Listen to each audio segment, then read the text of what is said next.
I'm Gordon Williams with Zion Blacksmith School. Going to talk a little bit about leafology, kind of the steps I use to make a leaf. My first step is I'm going to make a short square point. This is 3/8 round, so I want my point no longer than about 1/2 inch. So to do that, I square up to the anvil and create a right angle.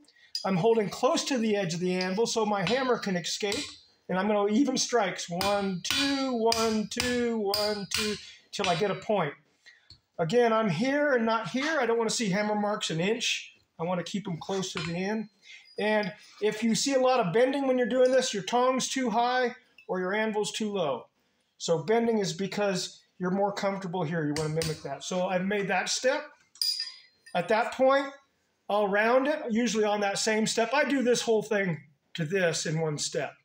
I like to round the tip. So again, I've gone from the square, turning it on the diagonal, crowning the diagonals or the diamonds off, and then rounding it up. So I have a round tip because I'm going to expose that, it up at the end. I've drawn out a square taper. I like my tapers narrower under the leaf and tapering back. It exposes the leaf, gives the leaf exposure. If you have a big fat stem, let's see if I made one here. So that one's a kind of a finished, I don't like it, but the stem was parallel and fat. So you don't give your leaf the exposure by drawing that taper. I like clean lines, okay? This is 3/8 round, so when I did that, I've moved this square off the anvil. So from the base of the taper to the amount I'm going to isolate for the leaf mass or leaf bulb is about 3/4 inch. I kind of use that, so if it's 3/8 steel, I'm going to isolate 3/4 inch right here from the taper to there. Any longer, the leaf gets long and narrow. So I'm going to come here and go 1, 2, turn 1, 2, 1, 2, 1, 2, and draw that square. Don't ever try to round that shape. Always square, octagon, round. At that point, I've rounded my stem up. Again, I like a nice smooth flow. I don't like to see bumps on my taper, nice and smooth. When you do the stem, it's important to keep the leaf off the anvil. So when I'm working the stem, leaf off the anvil, because if I do it here, as the leaf gets thin, you'll start to compress this steel and your leaf will get narrow. So stem, leaf off the anvil.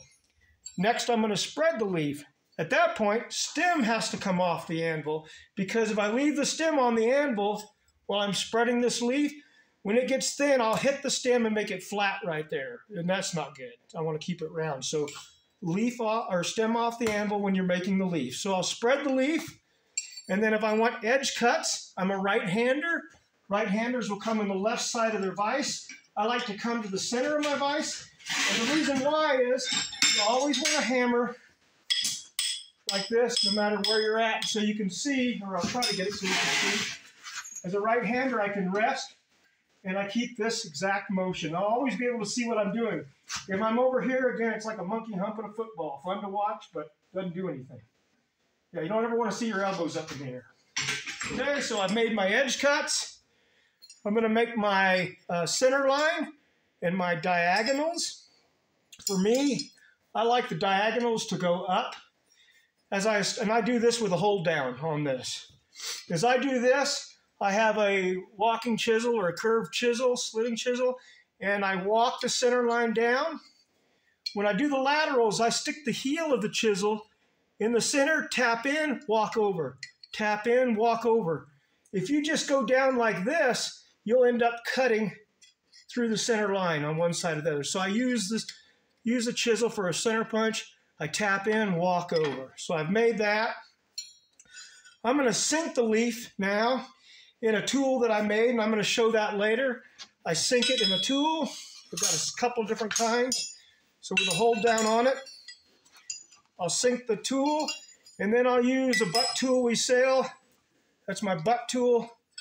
And I will come on the back side of the leaf in the stump and hit it hard, and then I blow my tip up over the edge of the anvil. I like that S shape. And so it gets it something like that. You know, different shapes, but it gives it a little life. All right, that's that. Probably missed something, but I've got my darn phone clamped in the vise, so I'm not really a videographer or videographer. There you go.